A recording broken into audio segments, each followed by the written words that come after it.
Hello વિદ્યાર્થી મિત્રો, એજ્યુકટેકનો ચેનલમાં આપનું સ્વાગત છે। આજે આપણે શીખીશું ધોરણ 8 વિષય વિજ્ઞાન પાઠ 10 ધ્વનિ। પાઠ 10ના સ્વાધ્યાયના પ્રશ્નોના જવાબની અહીં આપણે સમજ મેળવીશું। તો ચાલો શીખીએ પાઠ 10 ધ્વનિ।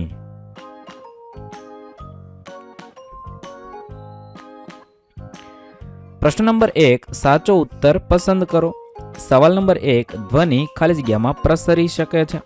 તેના માટેના 4 ઓપ્શન આપેલા છે। સાચો જવાબ થશે ડી, ઘન, પ્રવાહી અને વાયુ ત્રણેયમાં પ્રસરી શકે છે। પ્રશ્ન નંબર 2, નીચેનામાંથી કોના અવાજની આવૃત્તિ ન્યૂનતમ હોવાની શક્યતા છે? તેના માટેના 4 ઓપ્શન છે। સાચો જવાબ થશે પુરુષની અવાજની આવૃત્તિ ન્યૂનતમ હોવાની શક્યતા છે। ત્યારબાદ પ્રશ્ન નંબર 3, નીચેના વિધાનોમાંથી જે વિધાનો સત્ય હોય તેની સામે ટી અને ખોટા હોય તેની સામે એફ પસંદ કરવાનું છે। પહેલું, ધ્વનિ શૂન્યાવકાશમાં પ્રસરી શકતો નથી, વિધાન સાચું છે। 2, કંપન કરતી વસ્તુના 1 સેકન્ડમાં થતા દોલનોની સંખ્યા ને તેનો આવર્તકાળ કહે છે, વિધાન ખોટું છે, તેથી એફ પર ખરાની નિશાની કરીશું। 3, જો કંપનનો કંપ વિસ્તાર મોટો હોય તો ધ્વનિનું દુર્બળ હોય છે, વિધાન ખોટું છે, તેથી એફ પર સાચું કરીશું। 4, મનુષ્યના કાન માટે સ્વરણીય રેન્જ 20 હર્ટ્ઝથી 20,000 હર્ટ્ઝ હોય છે, વિધાન સાચું છે। 5, જેમ કંપનની આવૃત્તિ ઓછી હોય તેમ પીચ વધારે હોય છે, વિધાન ખોટું છે। 6, અનિચ્છનીય કે અરુચિકર ધ્વનિ સંગીત તરીકે ઓળખાય છે, વિધાન ખોટું છે। 7, ધ્વનિ પ્રદૂષણ આંશિક શ્રવણ અશક્તતા ઉત્પન્ન કરી શકે છે, વિધાન સાચું છે। ત્યારબાદ પ્રશ્ન નંબર 4, યોગ્ય શબ્દ વડે ખાલી જગ્યા પૂરો। પહેલું, એક દોલન પૂરું કરવા માટે વસ્તુના લાગતા સમયને ખાલી જગ્યા કહે છે, આવર્તકાળ કહે છે। 2, પ્રબળતા કંપનની ખાલી જગ્યાથી નક્કી થાય છે, કંપ વિસ્તારથી નક્કી થાય છે। 3, આવૃત્તિનો એકમ ખાલી જગ્યા છે, હર્ટ્ઝ છે। 4, અનિચ્છનીય ધ્વનિને ખાલી જગ્યા કહેવાય છે, ઘોંઘાટ કહેવાય છે। 5, કંપનની ખાલી જગ્યાથી ધ્વનિનું તીણાપણું નક્કી થાય છે, આવૃત્તિથી ધ્વનિનું તીણાપણું નક્કી થાય છે। પ્રશ્ન નંબર 5, એક લોલક 4 સેકન્ડમાં 40 વાર દોલન કરે છે, તો તેનો આવર્તકાળ અને આવૃત્તિ શોધો। આવર્તકાળ ટી બરાબર 1 દોલન પૂર્ણ કરવા માટે લાગતો સમય, દોલનોની સંખ્યા છેદમાં 40 કરીશું, તેથી સમય પ્રતિ સેકન્ડ જવાબ મળશે। અહીંયા આપણે તેના આધારે ગણતરી કરી જવાબ થશે 1/10, તો 0.1 સેકન્ડ થશે।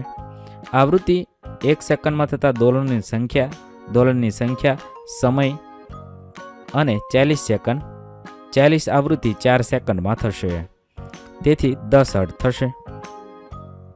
પ્રશ્ન નંબર 6, જ્યારે મચ્છરની પોતાની પાંખો 500 કંપન પ્રતિ સેકન્ડના સરેરાશ દરથી કંપન કરે છે ત્યારે મચ્છર દ્વારા ધ્વનિ ઉત્પન્ન થાય છે, તો કંપનનો આવર્તકાળ કેટલો હશે તે તમારે ગણતરી કરી લખવાનું છે। આ મુજબ તમે ગણતરી કરી જવાબ લખી શકો છો।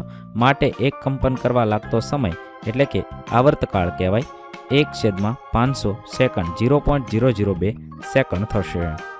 ત્યાર પછી પ્રશ્ન નંબર 7, નીચેના વાદ્યોમાં ધ્વનિ ઉત્પન્ન કરવા જે ભાગ કંપિત થાય છે તેને ઓળખવાનો છે, તો વાદ્ય અને કંપિત ભાગમાં લખીશું ઢોલક, ખેંચાયેલી ત્વચા અથવા મેમ્બ્રેન, બીજું સિતાર તો તાર, ત્રીજું વાંસળી તો હવાનો સ્તંભ। ત્યારબાદ પ્રશ્ન નંબર 8, ઘોંઘાટ અને સંગીત વચ્ચે શું તફાવત છે? શું સંગીત ક્યારેક ઘોંઘાટ બની શકે? ઘોંઘાટ અને સંગીત વચ્ચેનો તફાવત લખીએ તો ઘોંઘાટમાં અસુખદ ધ્વનિ છે, સંગીતમાં કર્ણપ્રિય ધ્વનિ છે। ઘોંઘાટમાં તેનાથી ધ્વનિ પ્રદૂષણ થાય છે, તેનાથી ધ્વનિ પ્રદૂષણ થતું નથી, તેનાથી સ્વાસ્થ્ય સંબંધિત સમસ્યાઓ ઉદ્ભવે છે, તે સ્વાસ્થ્ય માટે સારું છે।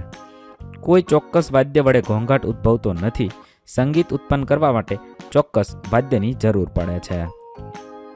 સંગીત ઘોંઘાટમાં પરિવર્તિત થઈ શકે છે જો સંગીત કાનની ધ્વનિ સાંભળવાની એટલે કે બીજા શબ્દોમાં સહન કરવાની મર્યાદાને ઓળંગે તો તે ઘોંઘાટ કહેવાય છે।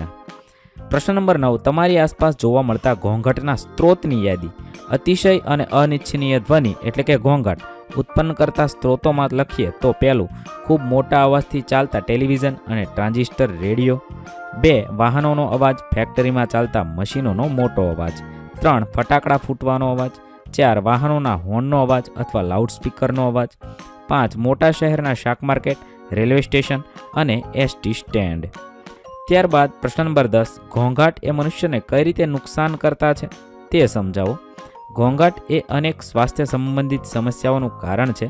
સતત પ્રબળ ધ્વનિના પ્રભાવ હેઠળ રહેતી વ્યક્તિઓને નીચે મુજબની સમસ્યાઓ અથવા તકલીફો થઈ શકે છે. પહેલું, ઘોંઘાટ માણસની ઊંઘને ખલેલ પહોંચાડે છે, તેથી માણસને અનિદ્રાની સમસ્યા થાય છે. બીજું, ઘોંઘાટને લીધે અણગમો પેદા થાય છે તથા માનસિક તાણ ઉત્પન્ન થાય છે. ત્રીજું, ઘોંઘાટમાં રહેનાર માણસનો સ્વભાવ ચીડિયો થઈ જાય છે અને તેને ચિંતા, માથાનો દુખાવો વગેરે તકલીફ થાય છે. 4, ઘોંઘાટના કારણે માણસને હાઇપરટેન્શન અથવા હાઈ બ્લડ પ્રેશરની તકલીફ થાય છે. 5, લાંબા સમય સુધી ઘોંઘાટમાં રહેવાથી અંશતઃ બહેરાશ કે કાયમી બહેરાશ આવે છે. પ્રશ્ન નંબર 11, તમારા માતા પિતા એક ઘર ખરીદવા જઈ રહ્યા છે.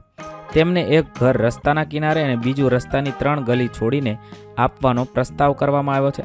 તમે તમારા માતા પિતાને કયું ઘર ખરીદવાની સલાહ આપશો? તમારો જવાબ સમજાવવાનો છે. હું મારા માતા પિતાને 3 ગલીઓ છોડીને ઘર ખરીદવાનું જણાવીશ, જેથી કરીને પરિવારના દરેક સભ્યના સ્વાસ્થ્યની સુરક્ષા અને મનની શાંતિ જળવાઈ રહે. રસ્તાની બાજુમાં આવેલ ઘરને નીચે મુજબના ગેરફાયદા છે. પહેલું તો વાહનોની અવરજવરના કારણે ઉદ્ભવતો ઘોંઘાટ.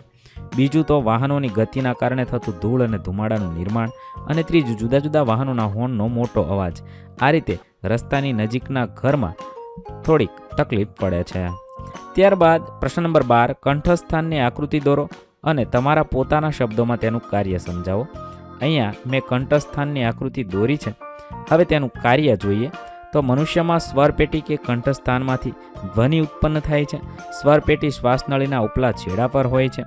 2 સ્વરતંતુઓ સ્વરપેટી અથવા કંઠસ્થાનથી એવી રીતે ખેંચાયેલા હોય છે કે જેથી એક સાંકડી તિરાડ, જેને સ્લિટ કહે છે, હવાની અવરજવર માટે બંને વચ્ચે રહે છે. જ્યારે ફેફસા તિરાડ દ્વારા હવા ધકેલે છે ત્યારે સ્વરતંતુઓ કંપન અનુભવે છે અને ધ્વનિ ઉત્પન્ન થાય છે. સ્વરતંતુ સાથે જોડાયેલા સ્નાયુઓ તંતુઓને ચુસ્ત કે ઢીલા રાખવામાં મદદ કરે છે.